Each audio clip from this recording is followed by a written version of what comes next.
Um, we just kept looking at inspiring photos from the past, kept sending them back and forth with Corinne. Corinne obviously, you know, comes from a total fashion viewpoint, so she, she saw the woman in a very specific way. She was this type of woman that would get into this type of car, and she would be wearing this length skirt, and these types of heels. So she was pretty specific about those. I guess she was very specific about the fashion direction and how the fashion direction would apply to the car, to the luxury vehicle. I was more concerned with the graphic elements, the background, working with Max and Patrick on the lighting so that it made sense, stuff like that.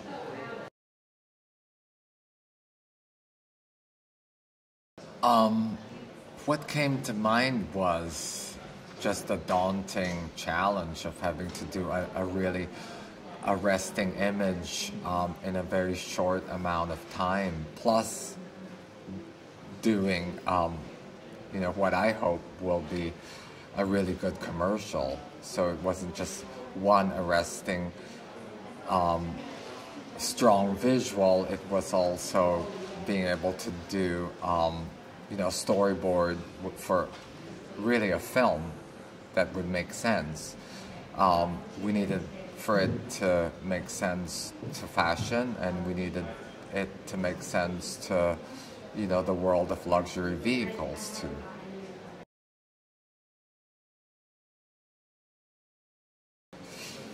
I would describe it in fashion terms. I think it's like coming across a really good black tuxedo jacket, or a really good black suit. It just comes across as being very classic and very perfect and very much your dream of what a luxury vehicle should look like. It's very elegant, it's very sophisticated, it's very modern, and it's very functional.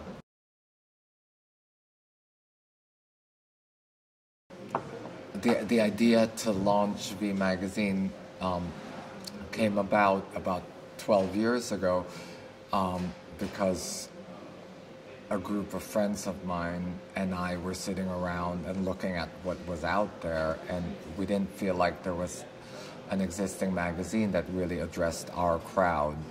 Our crowd we thought of as being a little younger, hipper, and cooler than a lot of fashion magazines were addressing, especially mainstream fashion magazines.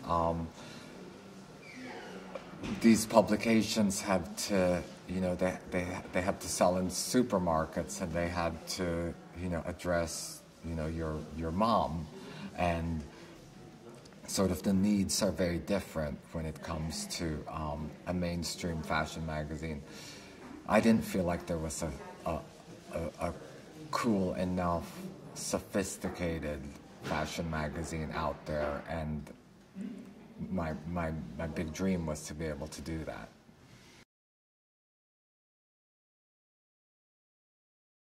I think for young talents today, the best thing you can do is just sort of, carve out your own niche and do your own thing. I think there's, especially in music and pop culture, I feel like there's an openness these days to uniqueness and how do I say this, sort of sameness doesn't really work anymore.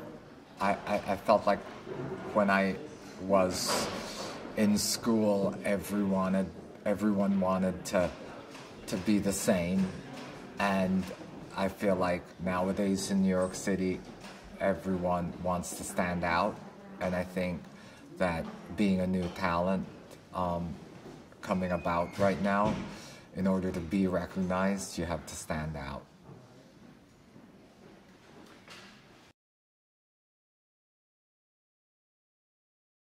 I think working with Karen is really exhilarating. She is one of the most relentless people I know, and she just never stops. And she's got an incredible energy and an incredible love for visuals and fashion. And a lot of times, editors in her position may love the clothes more than they love the visuals. She loves them equally as much, and so that makes an art director's job a lot easier, because you feel like you're on the same page and you don't have to compete with each other. So I find that my working relationship with her is very healthy, in the sense that it's a true collaboration and there's a true dialogue and there's a true openness to each other's ideas. It does help that we've worked together for probably almost 20 years now, and she actually styled the very first cover of V magazine and helped me out a great deal when I was starting out 12 years ago. So, you know, it's been a long-standing relationship, and I'm really, really happy to be able to still be working with her today in this capacity.